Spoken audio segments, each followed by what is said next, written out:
रामी की अगली सातवा के वालिद की तबीयत काफ़ी नासाज हो जाती है।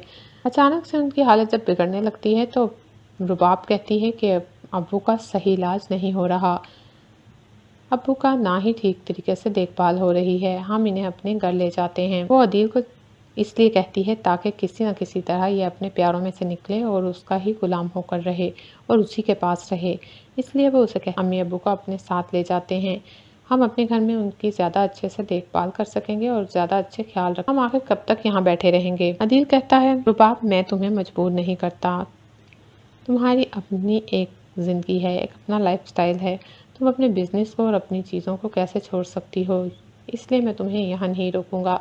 लेकिन जहाँ तक वहाँ जाने की बात है तो ये तो अम्मी अब्बू से पूछना पड़ेगा। अगर उन्होंने जाने की हामी भरी तो ही उन्हें अपने घर ले जाया जा सकता है। रुबाब कहती है, मैं जब अम्मी को कहूँगी तो वो ज़रूर मान जाएंगी और अगर अम्मी मान गई तो वो अब्बू को भी ज़रूर मना लेंगी। इसलिए तुम इस बात की फिक्र ना करो।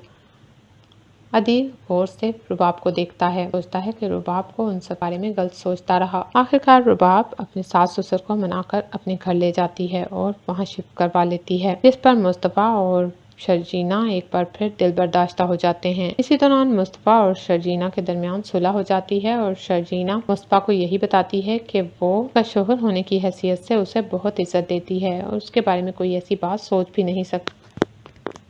जब शर्जीना घर वापस आ जाती है तो दोनों के दरमियान एक बार फिर प्यार देखकर अदील बहुत जेलस होता है और रुबाब को ये किसी तौर गवारा नहीं होता कि अदील बार बार उन दोनों को एक साथ देखकर टेंशन ले और दोबारा से अपने माजी को याद करे। इसलिए वो अपने सास ससुर को अपने साथ ले जाती है और वहाँ उन्हें एक कमरा दे देती है और अपनी दुनिया में मगन हो जाती है। कभी पार्टीज में जाना तो कभी बिजनेस पर जाना। उसकी सास ये सब देख देख कर हैरान होती है कि ये लड़की तो एक और ना ही उसे बुजुर्गों का एहतराम का पता है, सलाम करने भी नहीं आती। दिल में वो ये सोचती हैं लेकिन किसी से जिक्र नहीं करती क्योंकि वो अपनी बहू को बहुत पसंद करती हैं और उसकी तारीफें करते नहीं थकती है। वो झिझकती अब ऐसा कुछ नहीं कहती कि सब क्या कहेंगे। खामोशी से अपनी बहू की ये हरकतें देखती जाती हैं। एक आध बार अदील से उन्होंने बात करने की कोशिश की लेकिन अदील यही कहता है कि रुबाब बहुत बिजी होती है। वो पूरा बिजनेस रन करती है, इतना बड़ा बिजनेस है और इस वजह से उसे टाइम नहीं मिलता इन चीज़ों के लिए। उसकी माँ हूँ हाँ में सर हिला देती